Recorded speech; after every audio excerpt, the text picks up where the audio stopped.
Doctor साहब जो symptoms हैं बॉडी के, ये जो आपने 25 साल की उम्र बताई, अब 25 साल में तो 99% की शादियां भी नहीं हुई होती ना, तो वो कैसे ये अज्यूम कर लें कि जनाब अभी तो हम अक्कड़ जवानी में है और हमारी कमजोरियां जो है वो शुरू हो गई हैं, ये क्या वजह? देखिए जी, अक्लमंद दिमाग की निशानी है कि वो जवानी में ही आगे की प्लानिंग कर ले। ठीक है, आप जवानी में ही अलर्ट हो जाएं और आप अपने, मैं हमेशा कहती हूँ कामयाब इंसान वो है जिसका बुढ़ापा अच्छा है। कामयाब वो नहीं जिसकी जवानी अच्छी है, जवानी सबकी अच्छी होती है। बुढ़ापा उसी का अच्छा होता है जिसके असूल अच्छे होते हैं। कितनी अक्ल की बात की है यार डॉक्टर, कमाल बात है। Thank you. तो आप अगर अपने असूल अच्छे रखेंगे, आपका बुढ़ापा अच्छा होगा, उसमें सेहत के असूल भी जो है वो शामिल हो जाते हैं। सबसे पहली निशानी तो ये है कि आपका अनएक्सप्लेन्ड वेट लॉस है, समझ ही नहीं आ रही है, पूरा पूरा दिन आप कुछ खा नहीं रहे हैं लेकिन आपका वजन बढ़ रहा है। अच्छा, जो हाइपोथायराइडिज्म का मोटापा होता है उसको मिक्सेडिमा कहते हैं, उसका फैट डिफरेंट तरह का होता है, उसका फैट स्पॉन्जी किस्म का होता है। तीसरी चीज, स्पॉन्जी से ऐसा ढलका हुआ और ऐसे ना वो ढलके ढलके जिस्म नहीं होते हैं जिस तरह। तीसरी चीज ये, आपको डिप्रेशन भी होगी, फटीग भी होगा, एनर्जी लेवल्स भी कम होंगे, इसी की वजह। थायराइड हार्मोन लो है ना आपका, डिप्रेशन, फटीग, एनर्जी लेवल्स और कॉन्स्टिपेशन होगी, क्योंकि आपके पास जो पेरिस्टाल्सिस है, कॉन्स्टिपेशन, फटीग, एनर्जी लेवल्स, बाल ड्राई हो। कुल पाकिस्तान को थायराइड का प्रॉब्लम है। हाइपोथायराइड इज वेरी कॉमन, और ये सजेशन की रीजन भी यही थी कि मतलब मैं तो अपने क्लाइंट पूल से निकालती हूँ ना कि gut hypothyroidism this is so common. और मैं ये बता दूं कि जो 90% केसेस हैं हाइपोथायराइडिज्म के, वो ऑटो इम्यून डिजीज हाशिमोटोस थायराइडाइटिस की वजह से हैं। हाशिमोटोस ऑटो इम्यून क्यों है? क्योंकि आपका गट खराब है, और अगर आपके गट में लीक है तो आप ग्लूटेन नहीं ले सकते। अगर आपको हाइपोथायराइड आ गया है और आप ग्लूटेन लेंगे, आप कभी ठीक नहीं होंगे। थायरॉक्सिन की फकियां लेने का कोई फायदा नहीं है। You have to go gluten free for 6 months in order to treat your hypothyroidism. जो गट वाली बात डॉक्टर साहब ने की ना, लीकेज गट की बात की, ये इंशाल्लाह ताला डॉक्टर साहब के साथ अगला एक प्रोग्राम करेंगे जिसमें सिर्फ ये बात करेंगे, क्योंकि ये बात इतनी इंपॉर्टेंट है कि मैंने इसके ऊपर मैजिक देखे। डॉक्टर साहब, मैंने एक नुस्खा देसी जो है वो अपने किसी इंग्लैंड के क्लाइंट को दिया, तो उन्होंने राब्ता किया कि जनाब ये मैं, वो पंसारी की दुकान कौन सी है जिससे कि मैं चीज़ें लूँ। वो सारी ज़िंदगी कॉन्स्टिपेशन का मरीज़ था, उसने वो चीज़ पी, उसके बाद वो झोलियाँ उठा उठा के डॉक्टर साहब को दवा दे रहा है। वो कहते हैं यार ये लीकेज गट जो है ये मुझे किसी ने क्यों नहीं बताया, जबकि वो बरतानिया का 40 साल से रहने वाला था। लेकिन ये मामला जो होता है ना, मुझे लगता है कि ये सेंस एंड सेंसिबिलिटी की अल्लाह की देन होती है, आ जाए या ना आ जाए। तालीम का भी यकीन करें, इससे कोई ताल्लुक़ नहीं है।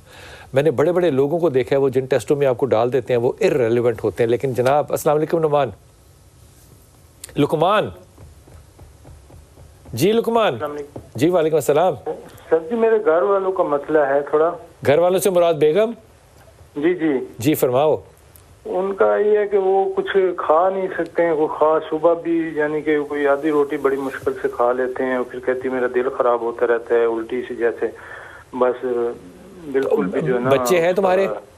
जी जी, 2 बेटा एक बेटी। तो काम शाम करती है सारा दिन बेगम? क्या करती है? जी जी, घर के काम है। घर के काम है, करती है। कितना वजन और हाइट कितनी है उसकी, ये बताना। उम्र भी? उम्र उनकी तकरीबन है 25-26 है। और कितना कद कितना है? कद 6 फुट तकरीबन। अबे नहीं, 6 फुट की हो सकती बेगम यार, तू किस इलाके में रहता है? पाकिस्तान है ये? जी जी। क्रिकेट खेलती है बेगम? जी, बेगम क्रिकेटर है या बास्केटबॉल खेलती है? नहीं। हाँ, 6 नहीं हो सकता, 5 होगा, 5 होगा, 5.5 होगा। 5 फुट कोई 3-4 इंच है। हाँ, तो 6 में और 5, 3 में बड़ा फर्क है ना। और वजन कितना है उसका? वजन किया कभी? 68 है। हाँ, तो ये बुरा तो नहीं है। अगर खाने के बाद प्रॉब्लम्स हो रही हैं, आप एक तो उनका फूड एलर्जी टेस्ट कराएं। इससे पहले कभी इस तरह का कुछ हुआ था? कितने अरसे से ये हो रहा है? नहीं, ये तो काफी 3-4 साल से हमने उसकी दवाइयाँ काफी ली हैं। और दवाइयाँ क्या ली बेटा? ये जो ड्राइजिक और ये डाइजेक्स, ये तो आम वो खाती रहती है हर टाइम, मतलब इसके बगैर तो उसका गुजारा ही नहीं है। डाइजेक्स सिरप पीती है तो उसके बाद उसको कुछ सुकून आता है, वरना वो ऐसे कहते हैं कि मेरे दिल ऐसे बोझ बना। डाइजेक्स सफेद वाला गैस्ट्राइटिस है आपकी बेगम को। एक तो इसको उर्दू में कहते हैं तेजाबियत है। एक तो उनका राइजिक छुड़वा दें। मैं ऑन एयर बैठ के कहती हूँ राइजिक दवाई इज नो गुड। राइजिक की प्रिस्क्रिप्शन जो डॉक्टर्स कर रहे हैं बहुत गलत कर रहे हैं। जिसने चैलेंज करना है आके चैलेंज कर सकता है।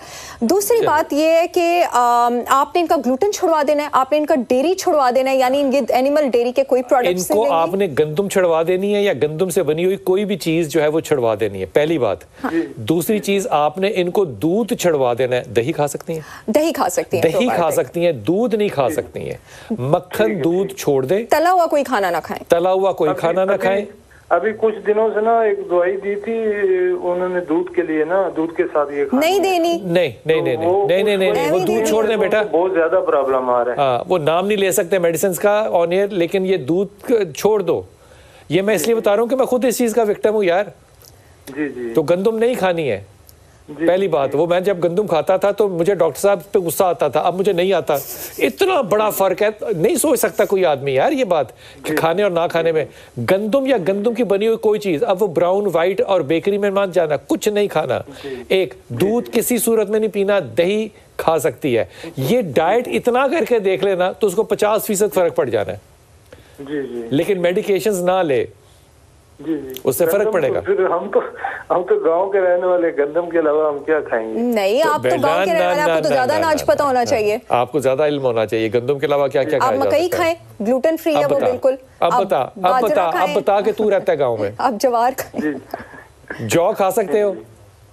जी जी, खा सकते हैं। वो भुट्टा जो होता है, क्या कहते हैं उसको, मकई खाएं आप, बेस्ट ग्लूटेन फ्री रोटी है मकई। मकई बहुत अच्छी रोटी है, मकई खाए। ठीक ठीक ठीक। और कुछ अर्सा कद्दू की सब्जियां खाएं सिर्फ, ठीक है? 2-3 हफ्ते पता है क्या करें, सिर्फ कद्दू, माड़ू, लौकी किया, इसके आप इनको फीकी फीकी सब्जियां बना के दें। थोड़ा सा चावल किसी टाइम खा सकती हैं, मकई की रोटी दें, कोई और तला हुआ खाना ग्लूटेन डेरी ना दें। चावल जो है ना, दूसरे वो जो बनाते हैं ना प्याजी पुलाव, वो बिल्कुल भी नहीं वो खा सकती प्याजी पुलाव। सफेद जो चावल, वो जो बॉईल करके स्ट्रेन करके चावल देना यार, वो वाले दें। तो तुझे मेरा लुकमान, तुझे अगली बात पूछनी चाहिए थी कि डॉक्टर साहब आपने ये जो सब्जियां बताई हैं, ये सारी सब्जियां 350 से 550 रुपए किलो है, तो कुछ थोड़ा सा मैं नंबर भेज रहा हूँ, मुझे पैसे भी जो है ना वो भेज दें।